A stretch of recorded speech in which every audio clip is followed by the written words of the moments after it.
Welcome to this quick tutorial on charts. So there's basically two types of charts that we want to do on a high level. The first type is to compare data that have no relationship between them, but we just want to compare the values. And the second type of chart is comparing value that have a relationship, and we want to see a trend. We want to see how they change over time. So for this first category, the chart comparison type, where data has no obvious relationship between them, our starting point is we need to have the data, obviously, but we also need to have a meaning of that data. So if you select all the data, insert, and then you could do this type of chart here, the column chart. But this doesn't show you exactly what to do. This just brings back a default type of data. So what we want to do instead is we want to go to insert, and we go to recommended charts, and after we click on all charts here.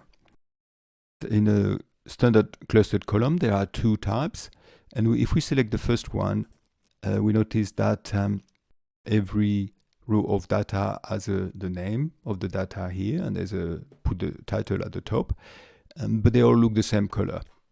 So if instead we go back here, we reselect the data, we could say insert, recommended chart, and we go to all charts, and we select the second type, we notice that they have actually changed the chart.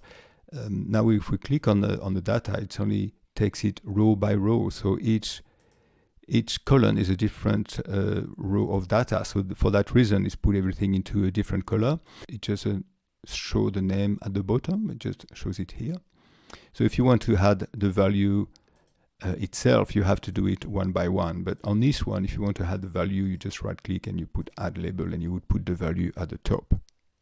Another way to compare data is to use this type of donut, or the pie chart, or the donut chart. So I'm just going to do one. If I do the 2D pie chart here, same thing. So it just shows everything. This time it grabbed everything and it puts each element in a different color, and then you can add the label if you like, and you can do different types of formatting. So this is for a quick overview of the data with no relationship. The other type of chart that we would like to do is when the data is similar. For instance, it could be your food cost for each month, and you would want to see the trend, if you spend more, if you spend less. You just select the data this way,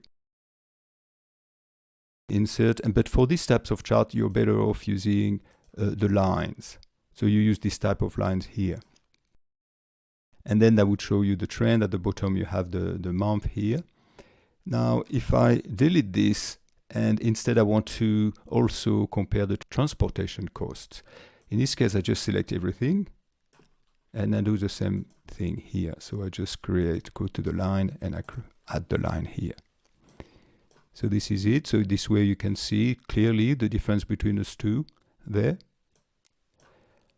Another way to doing it is to select instead the chart here with the markers here. So it's very similar, but it's a bit more precise. It shows you where the value is. So as before, if you want to show the data, you just right click on the chart and you add the data label. And obviously you can add much more things, but this is just for a quick overview.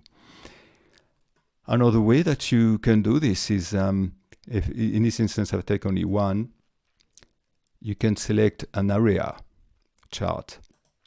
So you have the 2D area here, for instance. That's also a good way to show you the trend. Now, if you select the two types of data, then it can become a little bit messy because when there is one that is after the other, then you don't really see what happened before.